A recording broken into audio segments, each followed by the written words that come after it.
It was our birthday. এই দিনে কি করলাম চলেন আপনাদের সাথে শেয়ার করি।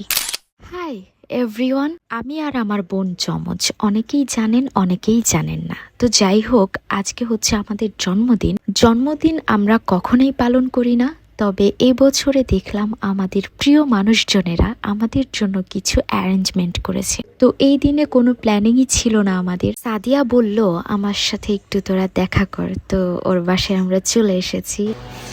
ওভার অ্যাক্টিং আরে কয়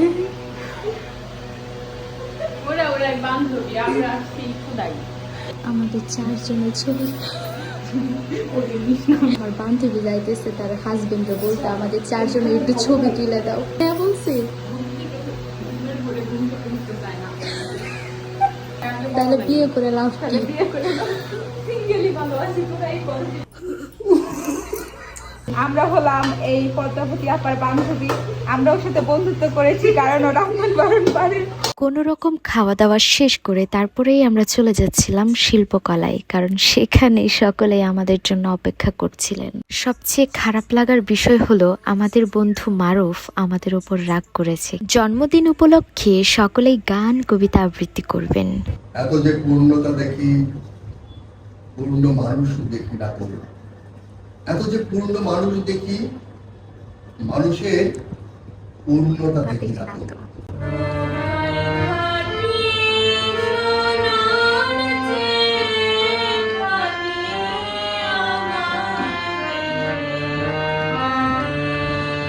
বসে আছি তোমার পাশে, ঝিরি ঝিরি বৃষ্টিতে, রসনা বিলাসের টেবিলে।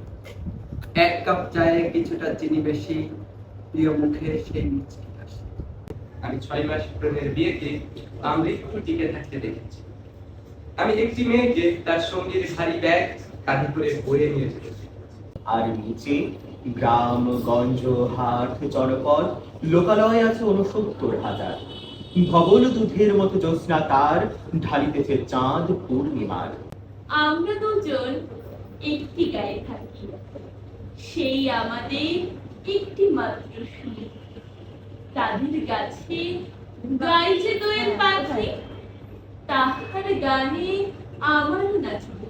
যেন ভালোবাসিয়াছি শতরূপে শতবার, জনমে জনমে যুগে যুগে অনিবার। পুত্র ফুলে ফুলে ভেঙে পড়েছে লতাটা, সজনে ডাটায় ভরে গেছে গাছটা, আর আমি ডালের করি শুকিয়ে রেখেছি। সবচেয়ে ভালো শাড়িটা যদি পরতে হয়, শুধু তুমি দেখবে বলে মালাটা চুড়িটা পরে সাজতে হয়। আমাদের জন্মদিনের কেকগুলো নেওয়া হয়েছে স্বাদের মুকুট পেজ থেকে। আর সবচেয়ে মজার ব্যাপার, আমাদের জন্মদিনের 2 দিন আগে সোনিয়াপুরও জন্মদিন ছিল, তাই একসাথেই আমাদের জন্মদিনটা সেলিব্রেট করা হয়। আপু ছোট পিস খাইতে ভালোবাসে। আলহামদুলিল্লাহ, আজকের দিনটা আমাদের অনেক ভালো কেটেছে। যাই হোক, সকলকে অসংখ্য অসংখ্য ধন্যবাদ আমাদের দিনটাকে এতটা স্পেশাল করে তোলার জন্য।